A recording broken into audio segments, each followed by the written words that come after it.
Across Africa, trade has always been the lifeblood of communities. From the salt routes of the Sahara to the gold markets of West Africa, Africans have exchanged goods, ideas, and cultures for centuries. But in the modern era, trade is often blocked by borders, tariffs, and policies that make it easier for Africa to trade with the outside world than with itself. This is where regional trade blocs and the African Continental Free Trade Area come in. ECOWAS in West Africa, the East African Community in the East, and SADC in the South are three of the strongest regional blocs on the continent. Each of them was created to bring nations together, to remove barriers, and to make regional economies stronger. ECOWAS has worked to allow free movement of people and goods across its member states.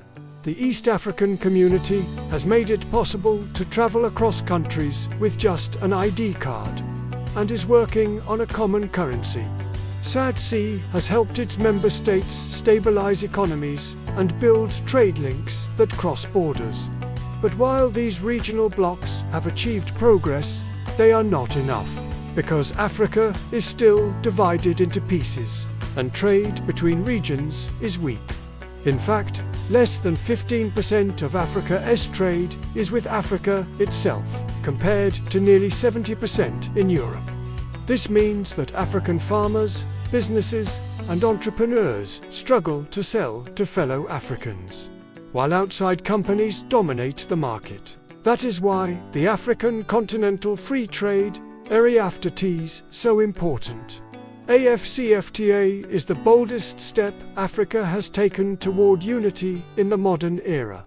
It brings together all 54 countries into a single trading bloc, creating the largest free trade area in the world by population.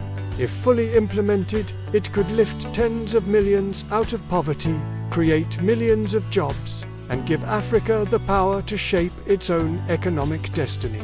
But here's the truth. AfCFTA will only work if regional blocs like ECOWAS, EAC, and SADC strengthen their foundations.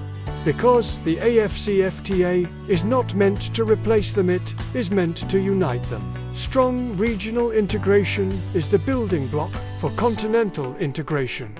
Without efficient borders in West Africa, without infrastructure in East Africa, without harmonized policies in Southern Africa, the dream of AfCFTA will remain just a paper agreement. So, what must be done next? First, African governments must fully commit to implementing AfCFTA. No more delays, no more half measures, tariffs must be reduced, customs modernized, and trade simplified. Second, infrastructure must match ambition. We cannot have a continental free trade area without roads, railways, ports, and digital systems that connect nations. Regional blocs must invest heavily in making cross-border trade easy, fast, and affordable. Third, Africa must prioritize small and medium-sized businesses. AfCFTA cannot just serve multinational corporations. It must be designed to empower African farmers, local manufacturers, and young entrepreneurs who drive innovation on the ground. Fourth, unity must come before competition. Too often, countries protect their markets out of fear. But AfCFTA is about sharing opportunities, not losing them. When Africa opens to Africa, every country gains. And finally, Africans themselves must believe in this dream.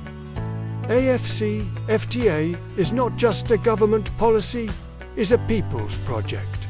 From traders at local markets to digital startups, from farmers to transport workers, Africans are the ones who will make it real.